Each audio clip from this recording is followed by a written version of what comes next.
Në Parkun Olimpik të Tiranës ka njësur vullosja e fletëve të votimit për rreth 245.000 votues nga diaspora. Më pas do të bëhet e përgatitja dhe futja e tyre në zarfe, procesi i cili pritet të përfundojë brenda datës 17 prill. Administrata e Komisionit Qendror të Zgjedhjeve është ndarë sipas qarqeve dhe në këtë mënyrë do të bëhet edhe shpërndarja e fletëve të votimit në bazë të zonës zgjedhore që janë regjistruar votuesit nga jashtë. Kryekomisioneri Lirian Celibashi shpjegoi se shpërndarja tek votuesit në 85 shtete të botës pritet të nisë nga java në vijim, por thekson se sapo të jenë gati sasinë e parë do të nisin menjëherë me shpërndarjen. Kemi filluar sot në mëngjes me futjen e fletëve të votimit në zarfin e fletës votimit, pra në zarfin A. Kemi autorizuar 12 përfaqësues të KQZ-s, anëtar të stafit, të cilët do të vullosin çdo fletë votimi. Janë dhe 2 anëtar të tjerë të stafit, të cilët bëjnë vendosjen e fletës votimit brenda zarfit.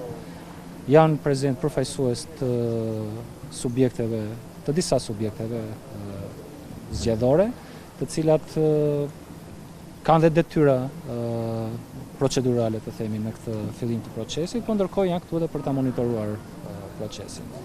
Postieri do të vijë deri në 3 herë në adresën e dhënë në ditë të ndryshme e orare të ndryshme. Nëse nuk e gjen votuesin, do të lërë një shënim për t'i kërkuar atij të shkojë brenda 3 ditësh të tërheqë zarfin në pikën më të afërt postare. Për të vëzhguar nga afër procesin, ishin edhe përfaqësuesit ligjor të Partisë Socialiste, Koalicionit Aleanca për Shqipërinë Madhështore, si dhe Lëvizja Bashk. Më e rëndësishmja është mbërritja e fletëve të votimit tek votuesit nga jashtë dhe rikthimi prapë mbrapsht që duhet mbikëqyrur në të gjitha hapat i gjithë ky proces. Lëvizja Bashk është angazhuar për sa i përket diasporës, një numër i konsiderueshëm i kandidatëve të Lëvizjes Bashk në lista të hapura dhe të mbyllura janë nga diaspora, që kështu do përpiqemi ta mbikëqyrim me seriozitetin dhe maksimalisht deri në fund. Ne do jemi këtu për të monitoruar procesin në çdo fazë të tij, në mënyrë që ky proces të shkojë sa më mirë dhe të jemi të sigurt që zarfet, përfshirë zarfet dhe fletët e votimit, do arrijnë në adresat postare të votuesve nga jashtë që tashmë janë regjistruar. Sigurisht është një numër i konsiderueshëm prej 250.000 qytetarë shqiptarë që jetojnë jashtë Shqipërisë